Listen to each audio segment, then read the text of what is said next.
Good morning. This is November the 9th, 10th. November the 10th, Friday, 2023.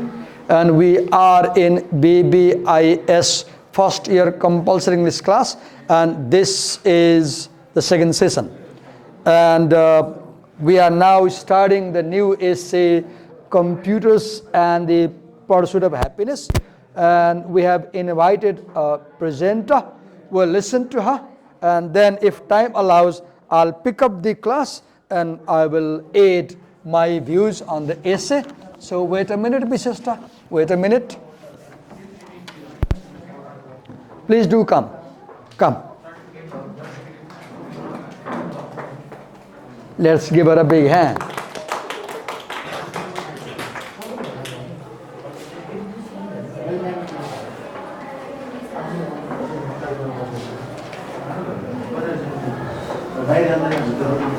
Okay, begin. Go ahead.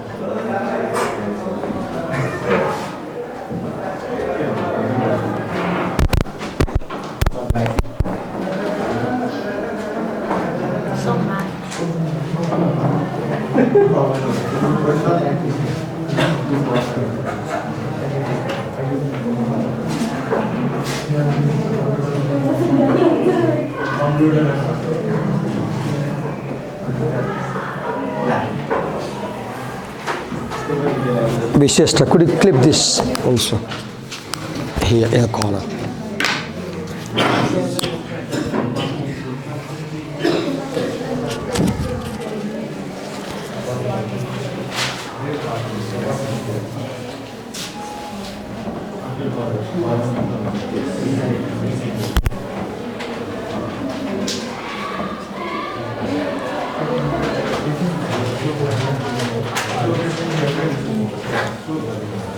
Good morning, everyone. Today I am here to Can you have a louder voice? A bit louder.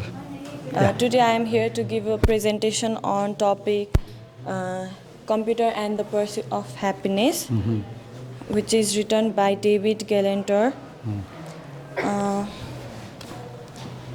Computers and the Pursuit of Happiness. Search of happiness. You can say technology and happiness. Or you can say the internet, technology and happiness.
Yeah, it's good if you can make diagrams.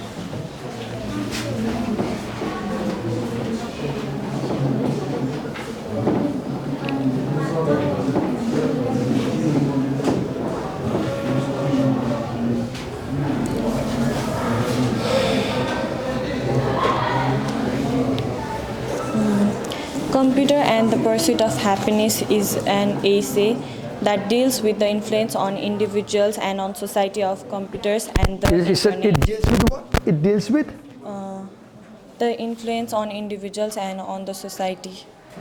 influence of technology on individual and society. The theme. What is the theme?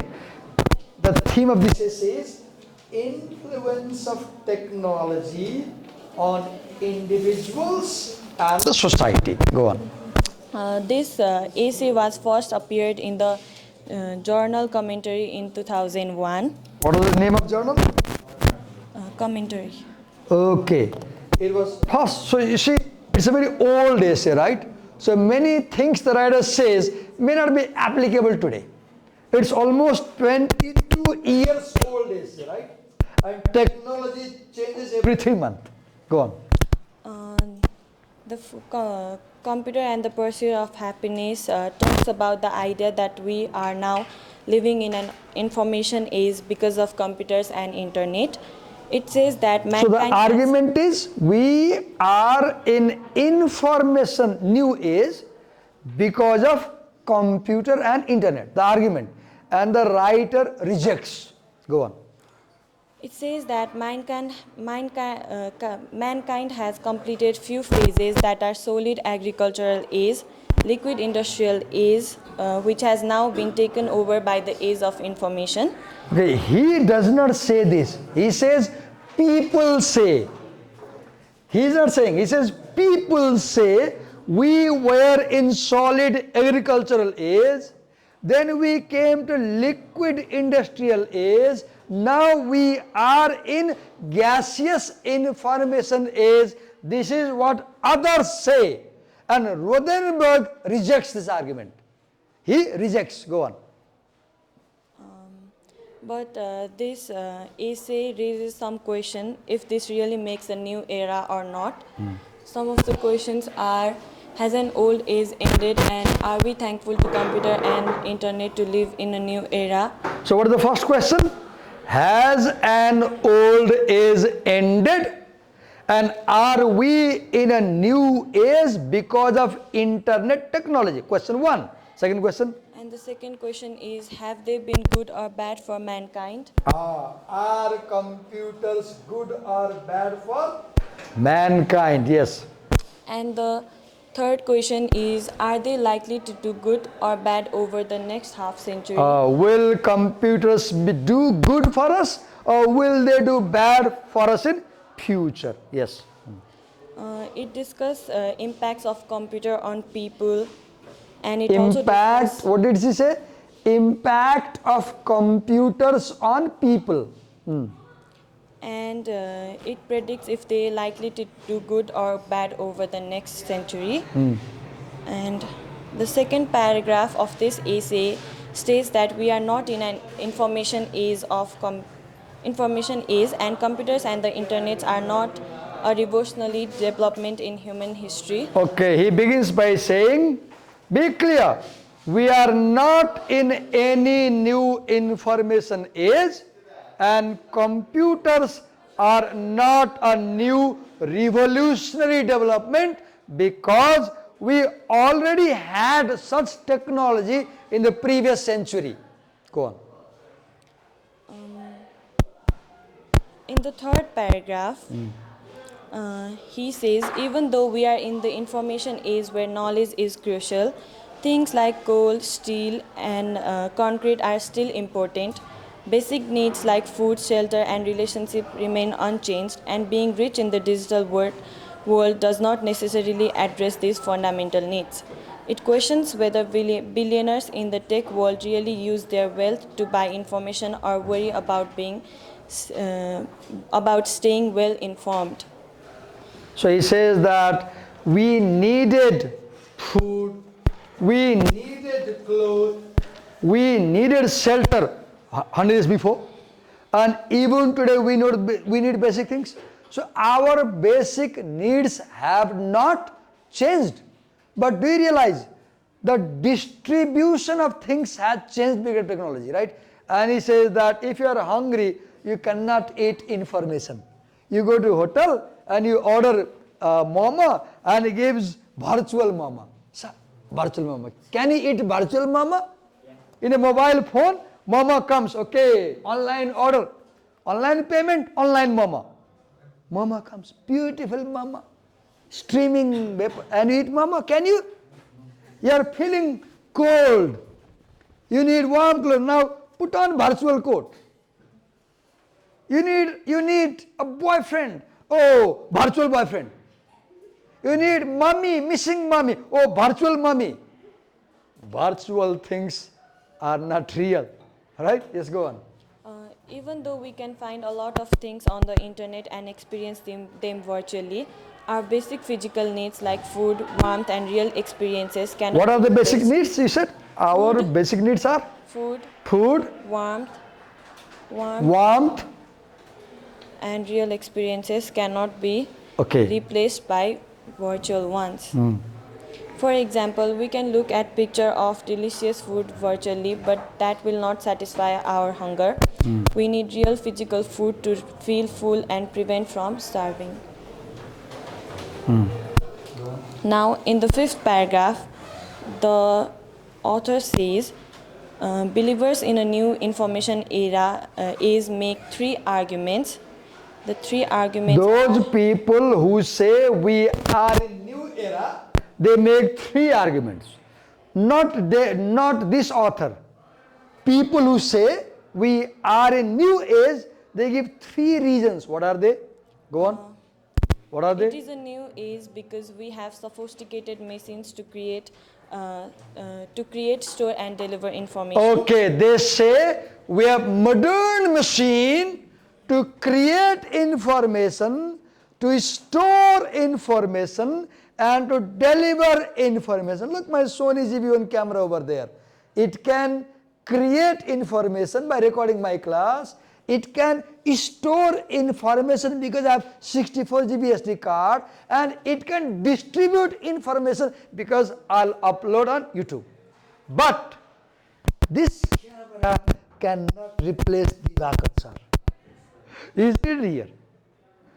The technology cannot replace a real. Do you want to be taught by camera or do you want to be taught by Divakar sir? Huh? Will it be okay if a robot teaches you? No. You need a real fellow in the class, right? Yes, go on. The second reason is because computer networks can overcome geography. Okay, second reason. Today we are in new information age because computer networks can overcome geography. Wait a minute, I'll show you something. Wait a minute. Just a second. Oh, I don't have internet. I was trying to call somebody across the oceans. So you can call anyone, right? America, UK, and there is no geographical problem. Go on. And the third reason is because machines can act intelligently. Machines can act intelligently. My laptop gives me suggestion of language as I type my email, for example, right? But the author argues that computers, while impressive, aren't really changing things as much as believers. Say it again. But the author argues that computers, while impressive, aren't really changing things as much as some believes. Okay, computers may be impressive, I agree. They may be fabulous, I agree. But computers can never change fundamental things. Even if you have supercomputer, you have to cook food. Even if supercomputer, you need a coat. Even if supercomputer, you need a house. So lodging, fooding, clothing is always there. It compares the impact of computers to a light dusting of snow, making things look different on the surface but not fundamentally changing the way things work. And in the 6th paragraph, explains that the 20th century was filled with inventions like movies. Now he says, in the previous century, look, he said, computer is a new technology to create information, store information, distribute. He says, you forgot. 100 before were movies. technology, cinema, that could create information, that could store information, that could distribute information. So computers are not something new. They are just an extension of old technology. So the argument is, computers are not something falling from the sky. Internet is not something falling from the sky. Computers are just further development of the old technology like cinema. Movies, radio, television, and many more that... Wait, example. There were movies, there were radios, there were television before internet came. All these inventions dealt with information. The paragraph questions whether the idea of entering an information age with computers and the internet is accurate, as there has always been a constant flow of information through various inventions during the century, like an always open... So there was already a smooth flow of information through cinema, through TV, through radio before internet came. Therefore, internet is not 100% new. It is just a further development of old technology. Yes. In 1994, a document called Cyberspace and the American Dream suggested that we are in a transition from an old way of life to a new one. The key idea was that because of computer networks, where people are located geographically matters less.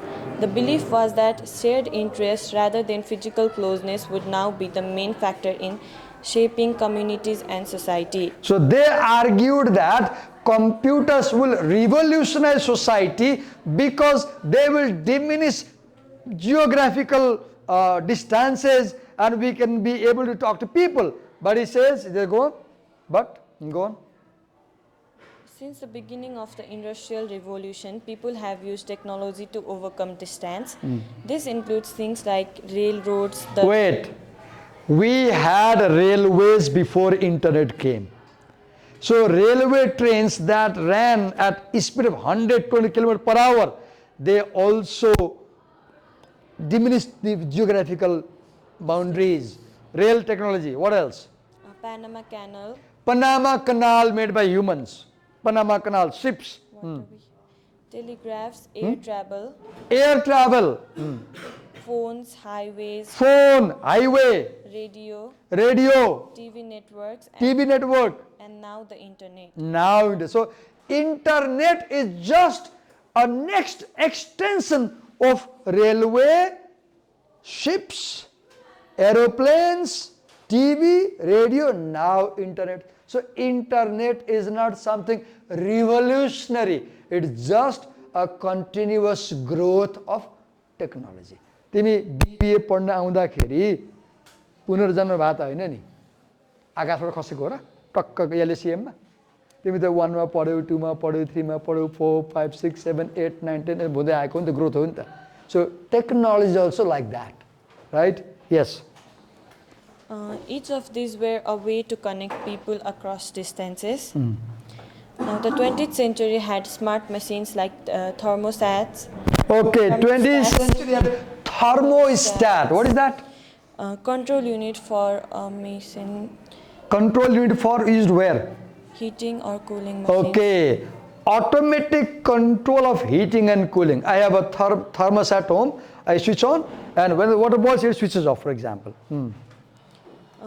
Thermostats and car systems even before computers. Okay, thermostat system is in car, for example.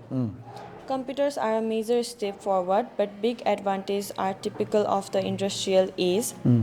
The internet is significant, but also where things like airplanes, radio, TV, each making important changes to society. Internet is important, but when radio came, it was also important. मलाई अहिले पनि याद छ, first time मैले TV देखेको झल्झली याद आउँछ. 1984 मा सुगर फ्याक्ट्री थियो, त्यहाँ मान्छे बस्दै भाडामा. त्यहाँको इम्प्लोयरले एउटा 7 इंच बाइ 7 इंचको ब्ल्याक एन्ड व्हाइट टिभी ल्याएर चाहिँ किनेर फर्स्ट टाइम कोलोनीमा. र म साइकलमा जाँदै थिएँ, अनि त्यो टिभी ल्याएपछि होल फ्यामिलीले ढोका बाहिर राखेर अन गरेको थियो. पोललाई देखाउन. I stopped. अरे हेर अहिले मलाई याद छ ब्राउन कलरको यस्तो कर्भ स्क्रिन भएको सानो टिभी कहिले देखाएँ मैले 1984 मा. आज घरमा सोनीको के अरे ब्राभिया छ, यहाँ यस्तो छ. It's just a development. Yes. The author believes that the internet is the most remarkable achievement in human history. The author emphasizes the internet's importance and significance. The author is saying that praising the internet as the best thing ever makes people who work with technology seem not serious. While the book is useful and interesting, the author thinks the excessive excitement is more about creating hype for a new era than recognizing... Creating what? Hyper? Hype.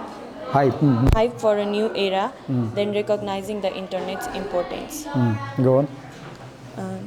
The computer and the internet have greatly changed how we do science and engineering. Computers have changed the way we do science, right?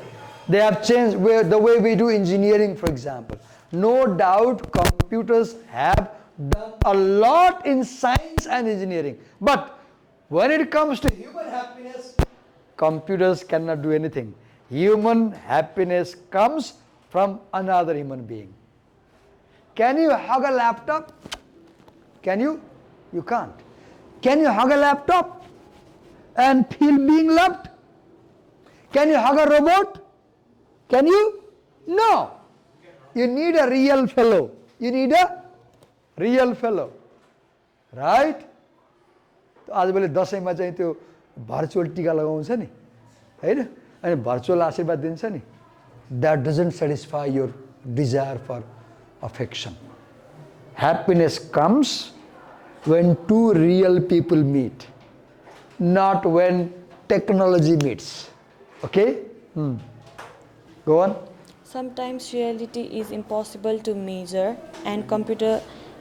Sometimes, what did you say? Reality is impossible to... Reality is impossible to measure. Go on. And computer models are the only way to get any purchase on it. Yeah, for example, if there are huge, large calculations, you cannot do manually. So supercomputers may be useful to you. Yes. Those are the actual computer revolutions. The others are mostly potential and not real. The computer revolution is still frozen, waiting to happen. Computer revolution is still frozen, waiting to be happen. He said this in 2001. And after 22 years, he said this. We are seeing this revolution, right? Today, have you seen how much work is being done by computers? Yes. So that's it for today. Done? Yes. Thank you so much. Give it a big hand. I appreciate you that you took my, you didn't mind my forcing, you read for 1 hour, you prepared. I really appreciate it. Thank you so much. You can leave. I'll do that. I'll erase, leave it. Thank you. We have 10 minutes, and let me quickly take you to certain text. I want to show you something on the screen. Okay.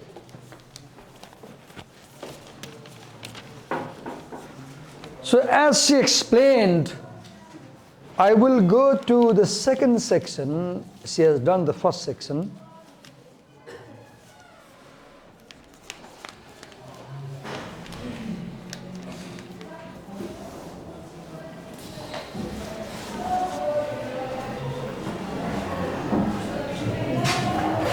Where's the book?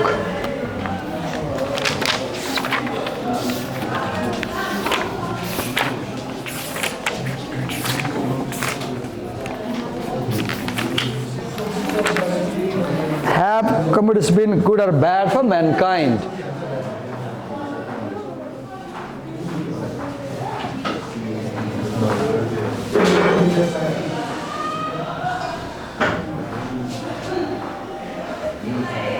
Okay, here we are.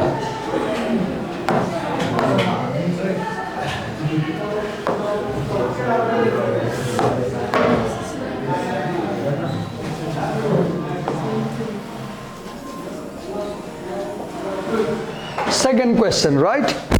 Have computers been good or bad for mankind since they were invented roughly 50 years ago? Paragraph 14. From para 1 to 13, she explained, where the question was, are we in a new age? And the answer was, no, not in new age, just development of the old age. Now, second question, are computers good or bad for mankind? Read. Other things being equal, information is good. See, in economics, you have this kind of language. Other things being equal, if supply increases, value goes down. It's always other things being equal. Other things, the meaning is here, information may be important, but there are other things more important. What is that other thing? That other thing is happiness. That other thing is food. That other thing is clothes. That other thing is shelter. Wealth is good.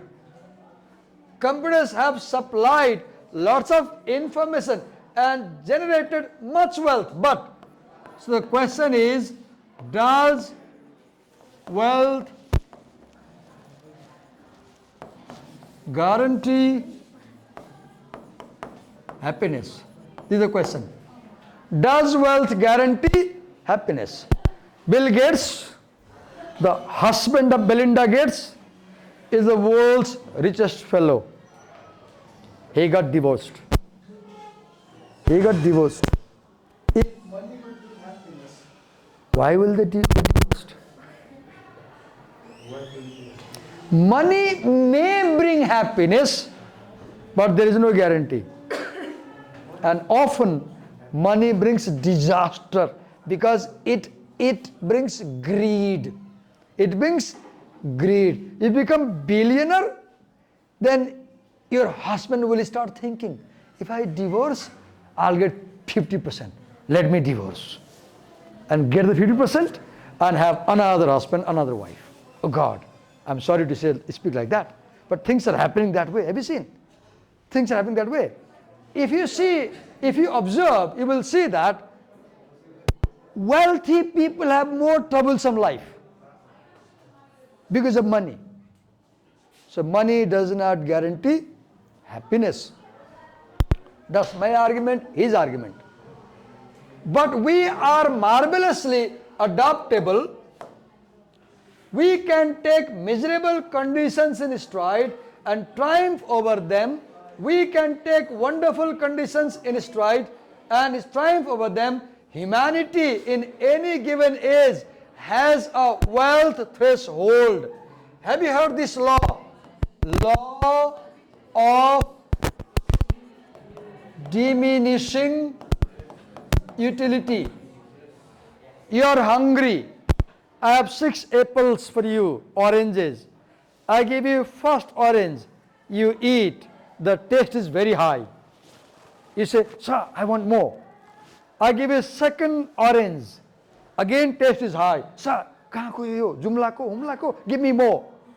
I give you third orange. By the time you eat fourth orange, you are full and your taste goes down. And when I give you 7th orange, puge sir, ab na khane. I say, khao na, and you vomit. Too much, right? Too much. That is called the law of diminishing utility, according to which every input has increasing output in the beginning. Then the output stabilizes. You increase output, you increase input, but the output does not increase. At one point, you increase input, output decreases. And then you say, oh, ma khadino pugyo. Wealth is like that. Wealth can make you happy in the beginning when you have nothing. There will come a point when you will say, malai paisa le bhayena, malai mancheko prem chahiye. सुरुमा you will say, पैसा चाहियो, गाडी किन्नु पर्यो, घर किन्नु पर्यो, सबै भइसक्यो, पुग्यो सब. 5 तलाको घर छ, BMW गाडी छ, सबै छ, एक्लै छ, अघि भन्छु मैले बिहा गर्नु पर्यो, म भन्छु ल बिहा गरौँ, तर केसँग गरौँ, के अरे रोबोटसँग गरौँ, मान्छौ? केही मान्दैनौ। रियल मान्छे चाहियो नि बिहा गर्नु त। मेरो एक्जाम्पल रफ लाग्ला, पोइन्ट के हो, wealth does not guarantee happiness, human being guarantees happiness। यो नानीलाई 10 बिलियन रुपिस पाउँछौ, रोबोटसँग बिहा गर, मान्छौ? मान्दैन रे, मान्दैन रे। 1000 पाउँछौ, रियल फेलोसँग बिहा गर, मान्छौ? मान्दैन। बिहे नगर्ने, करियरको career right. At one point in life जब तिमी बिहा गरिन्छौ, रियल फेलो प्रिफर गर्छौ कि रोबोट प्रिफर गर्छौ? Real fellow. बिकज किन? The machine does not have feeling, human beings have feeling, and happiness is about feeling. Happiness is about feeling. र कति राम्रो कुरा गर्यो। So we stop here, and the Tihar vacation assignment is the lesson that is given to you. Prepare a video teaching of the lesson at home in your comfort, where you read line by line, explain everything, and talk about the lesson. Imagine your camera is a student, and you are a teacher, and teach that essay on the camera in detail and submit the video. I'll grade you on that, and when you come back after vacation you will present. Okay, thank you. We stop here. Thank you.